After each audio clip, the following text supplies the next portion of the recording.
Here's something that caught most investors off guard this week. The Federal Reserve cut interest rates on Wednesday and mortgage rates actually jumped higher. How does that happen? If you are interested in real estate investor for beginners, understanding this housing market dynamic is crucial. Well, it is not the rate cut itself that moved markets, it is what Fed Chair Powell said after that sent shockwaves through the bond market and pushed mortgage rates up by 14 basis points in a single day.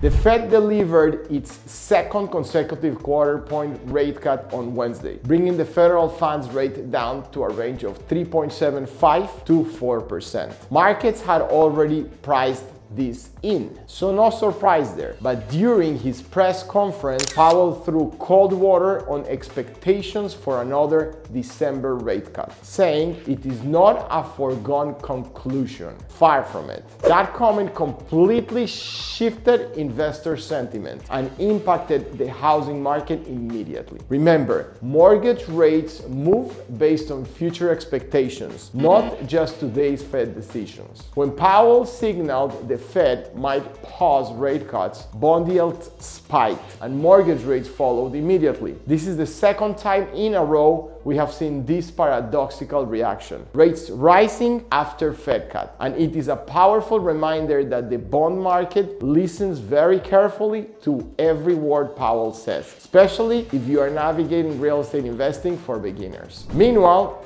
the economic data landscape looks like a ghost town right now. The government shutdown that started October 1st has created a massive data blackout. No official GDP report on Thursday as scheduled, no September jobs report, no weekly jobless claims data. The Federal Reserve is literally making policy decisions without the gold standard economic data they normally rely on. However, the Atlanta Fed's GDP Now model estimates third quarter GDP growth came in at a robust 3.9%, suggesting the economy is still expanding at a healthy pace despite all the uncertainty. On Tuesday, ADP released its new weekly employment estimate, showing an average of 14,250 jobs added in the 4 weeks ending October 11. Not spectacular, but holding steady.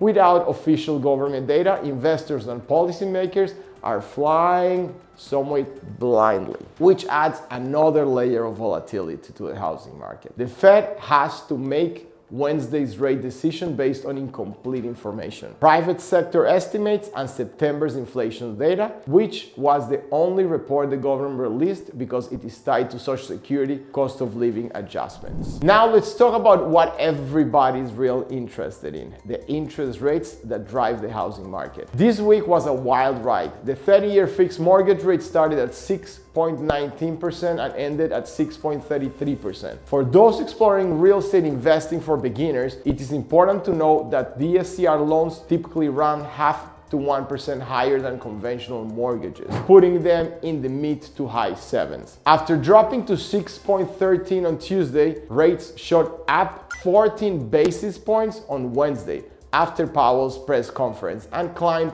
another 6 basis points on Thursday. That is a 20 basis point jump in just 2 days. A stark reminder of how quickly things can change in the housing market based on Fed commentary. Professional analysis. If you were on the fence about locking in rate earlier this week, you just watched a real-time lesson in housing market volatility. The takeaway here is simple. When rates are favorable and you have a deal in motion, lock it in. Don't try to time the market based on Fed meetings. As we saw this week, the reaction can go the opposite direction of what you would expect. For those getting started with real estate investing for beginners, understanding DSCR loans in the mid to high 7 range is essential. These loans are still workable if your deals pencil out with strong cash flow. And with the data blackout creating so much uncertainty in the housing market, we could see more volatility before year end.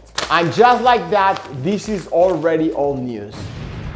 Now, if you're scratching your head wondering why do mortgage rates go up when the Fed cuts, you're not alone. This counterintuitive relationship confuses a lot of investors. So I created an entire video breaking down exactly how this works. Click the link in the description or check out the next video to watch Why Do Mortgage Rates Go Up When the Fed Cuts, where I explain the mechanics behind this paradox in detail. Understanding this concept is absolutely critical for real estate investing for beginners and will help you make smarter decisions in this housing market.